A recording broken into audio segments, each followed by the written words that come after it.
The only dissimilarities are a few structural differences in their skulls. But differences like these are to be found in different human races alive on Earth today.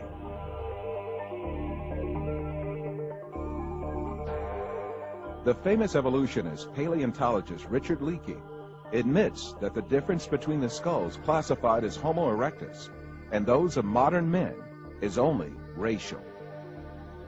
These differences are probably no more pronounced than we see today between the separate geographical races of modern humans.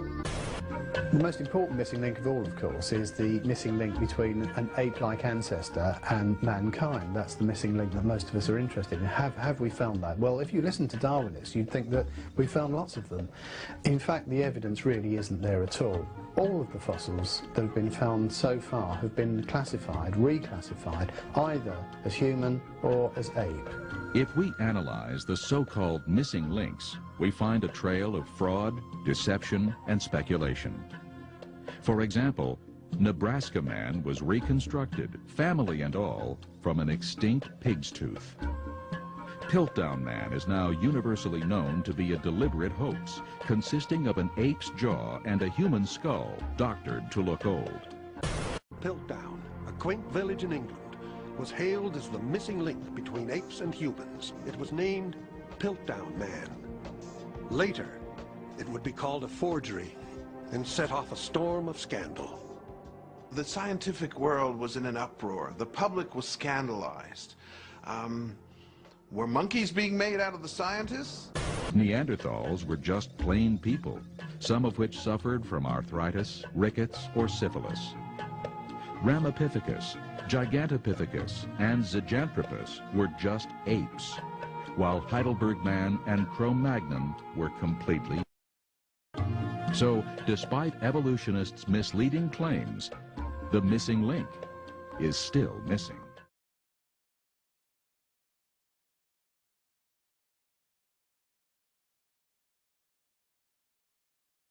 Her name is Ida. She's 47 million years old, and you're looking at one of our ancestors. She is, according to scientists, a direct relative. Ida and her descendants evolved into humans. Since Darwin, mankind has been looking for the missing link, the primate that's at the root of our creation. And this is she.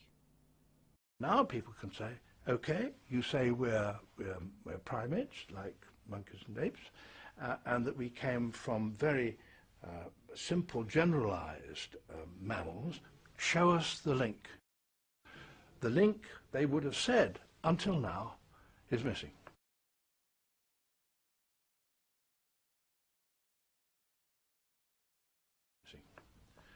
Well, it is no longer missing.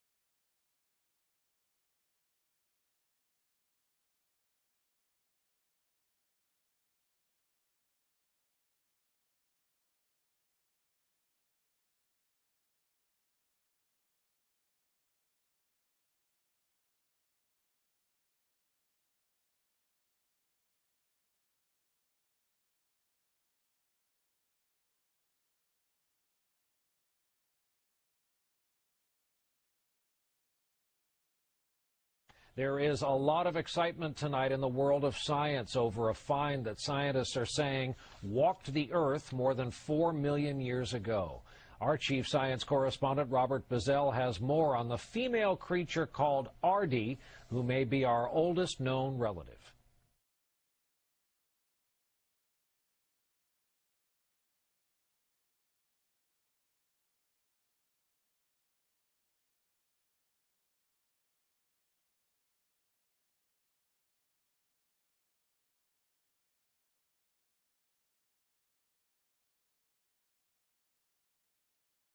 Dave Phillips is professor of paleontology at the Master's College. He discusses that among the bones that have been found, there is a great lack of articulated or complete skeletons. These remains are almost always highly fragmentary. We don't find nice, neat, articulated skeletons. You find little teeny fragments remains, perhaps a part of a jaw or mandible, or you might find a piece of a limb bone, or you might find a few fragmentary bones from one individual skull. When it comes to the alleged sequence of human remains said to demonstrate evolution, we find this completely wanting. We do not find the intermediate forms necessary to document that.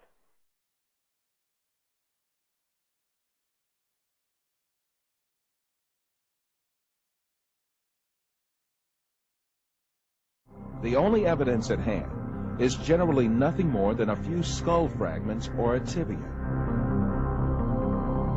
The hair, skin, nose, ears, lips, or other facial features of a living being cannot be determined from its bone remains. Evolution has shaped these soft tissues, which leave no trace in the fossil, to suit the purposes of their theory, and produce imaginary reconstructions in their workshops. Ernest Houghton from Harvard University states that these drawings have no scientific value.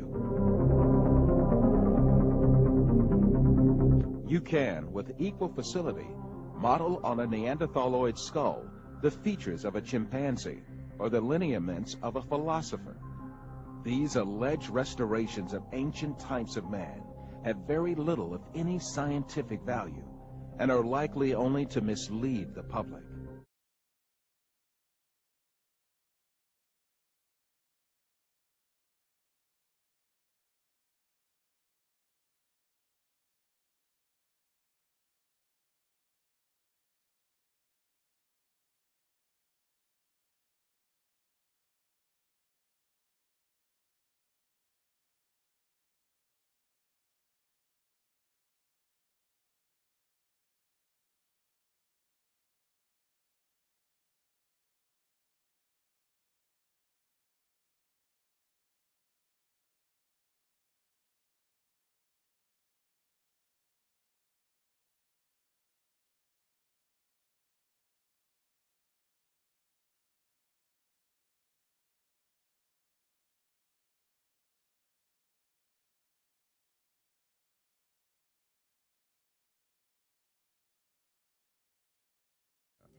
Darwin wrote, "Intermediate links?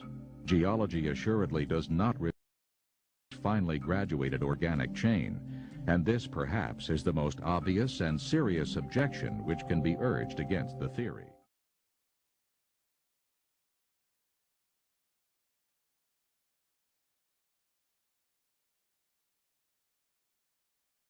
Darwin was aware that the fossil record did not contain any of these hypothetical intermediate forms. This is why he devoted a special chapter to this in his book and posed these troubled questions. Why, if species have descended from other species by fine gradations, do we not everywhere see innumerable transitional forms? But as by this theory, innumerable transitional forms must have existed, why do we not find them embedded in countless numbers in the crust of the Earth?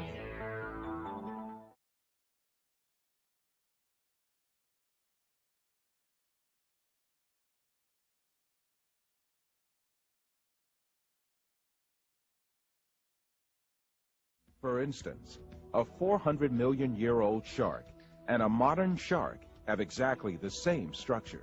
Similarly, there is no difference between a 100-million-year-old ant and a modern ant, a 135-million-year-old dragonfly and a modern dragonfly, a 100-million-year-old turtle and a modern turtle, or a 55-million-year-old bat and a modern bat.